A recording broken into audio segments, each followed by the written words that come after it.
रामलाल, तुम अपनी बीवी से इतना क्यों डरते हो? मैंने अपने नौकर से पूछा।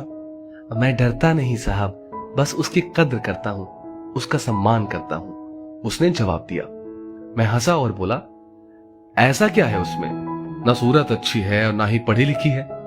जवाब मिला, कोई फर्क नहीं पड़ता साहब कि वो कैसी है, पर मुझे सबसे प्यारा रिश्ता उसी का लगता है। जोरू का गुलाम, मेरे मुंह से निकला। क्या और कोई रिश्ता मायने नहीं रखता तेरे लिए? मैंने पूछा। उसने बहुत इत्मीनान से जवाब दिया, साहब, माँ बाप रिश्तेदार नहीं होते, वो तो भगवान होते हैं। उनसे रिश्ता नहीं निभाते, उनकी पूजा करते हैं। भाई बहन के रिश्ते जन्मजात होते हैं। दोस्ती का रिश्ता भी मतलब का ही होता है। आपका मेरा रिश्ता भी जरूरत और पैसे का है।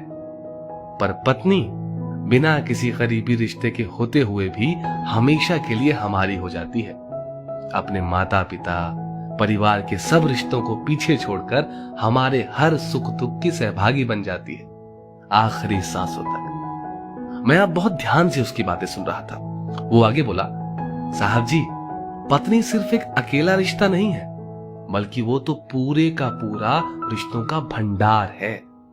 जब वो हमारी सेवा करती है, हमारी देखभाल करती है, हमसे दुलार करती है, तब वो एक माँ जैसी होती है।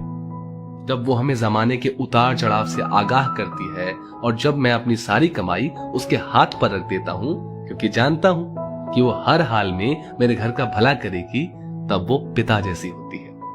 जब हमारा ख्याल रखती है, हमसे लाड़ करती है, हमारी गलती पर डांटती है, हमारे लिए खरीदारी करती है, तब वो बहन जैसी होती है। जब हमसे नई नई फरमाइशें करती है, नखरे करती है, रूठती है, अपनी बात मनवाने की जिद करती है, तब वो बेटी जैसी होती है।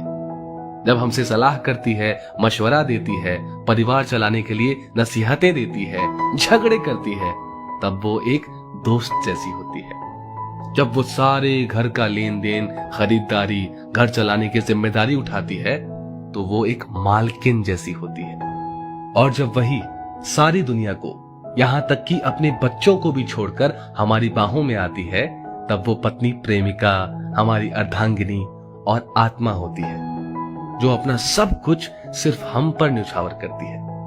मैं उसकी इज्जत करता हूं तो क्या गलत करता हूं साहब? एक अनपढ़ और सीमित साधनों में जीवन निर्वाह करने वाले व्यक्ति से जीवन का ये मुझे एक नया अनुभव हुआ। और वो कुछ ऐसा कि पत्नी के बीमार होने पर अगर पति सिर सहला दे तो वो गुलामी नहीं होती। अगर पत्नी टिफिन बना रही हो तो पति बच्चों के बाल बना दे तो वो गुलामी नहीं होती। पति नहाने के बाद तौलिया बिस्तर पर फेंकने की बजाय खूंटी पर टांग दे तो वो गुलामी नहीं होती। काम से लौटने पर पत्नी की मनपसंद चीज ले आए तो वो गुलामी नहीं होती। अगर पत्नी सफाई में लगी है, पति उसके लिए चाय बना दे तो वो गुलामी नहीं होती। काम से छुट्टी होने पर पति अगर पत्नी का घर के छोटे छोटे कामों में हाथ बटा दे तो वो गुलामी नहीं होती। ऐसी बहुत सी छोटी छोटी बातों को पति लोग सिर्फ इसीलिए नजरअंदाज कर देते हैं कि कहीं किसी ने देख लिया तो जोरू का गुलाम ना बोल दे। जिंदगी आपकी है, पत्नी आपकी है, उसकी जिम्मेदारी आपकी है। लोगों के पास क्या है? सिर्फ जुबान नहीं चलाएंगे तो खाना कैसे बचाएंगे? ऐसे लोगों पर बिल्कुल भी ध्यान ना दें। अपनी पत्नी से बेहद प्यार करें।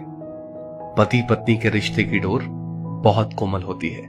आपसी प्यार और सम्मान से ही इसे मजबूत बनाया जा सकता है।